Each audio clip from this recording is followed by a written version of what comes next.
குழந்தை பாக்கியம் பெறுவதற்கு சித்தர்கள் அருளிய எத்தனையோ முறைகளிலே எளிமையான மற்றும் முழுமையான பலன் பெறுவதற்கு நமது சர்க்குரு ஸ்ரீ வெங்கட்ராம சித்தர் சொன்னதை இங்கே கேளுங்கள். எல்லோருக்கும் சொல்வதால் மட்டும் பலன்கள் அதிகரிக்கும். சுயநலமுடன் செய்தால் பலன்கள் கிடைப்பது தாமதமாகும். சென்னை குன்றத்தூர் மார்க்கத்தில் கோவூர் திருத்தலம் இருக்கிறது. இந்த கோவிலின் ஸ்தல விருட்சமான வில்வ தலங்களில் ஒரே அமைப்பில் 12 இலைகளுக்கு மேல் உள்ளது. இந்த ஸ்தல விருட்சத்திற்கு காணும் பொங்கல் அன்று பூஜை செய்து வழிபாடு செய்து வந்தால் சந்ததி விருத்தி, தலைமுறை விருத்திக்கு உடனடியாக வழிவகுக்கும்.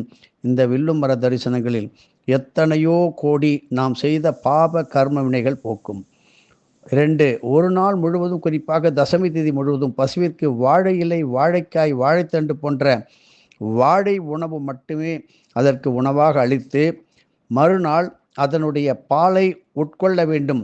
இது போன்ற சப்தமி விரதத்தை நம்பி கடைபிடித்து வருவோருக்கு விந்து அணுக்கள் உடனடியாக சீரடைந்து அணுக்கள் கோடி கோடியாக பெருகி சந்ததி தழைப்பதற்கு பெரிதும் உதவும். ஏனென்றால் பசுவானது வாழை வகைகளை தனது உணவாக ஏற்கும்பொழுது அதனுடைய இரத்தம் முழுவதும் வாழையினுடைய மூலிகை சத்தானது அப்படியே கிரகிக்கப்பட்டு பால் மூலமாக அதனுடைய கதலி ஜீவ அணுவிருத்தி உண்டாகி அந்த விந்து சக்தியை அதிகரித்து ஜீவன்களுக்கு தருகின்றது. எதுவும் என்னுடையதெல்லாம் அனைத்தும் உடையவர்களால் அருணாச்சலம்.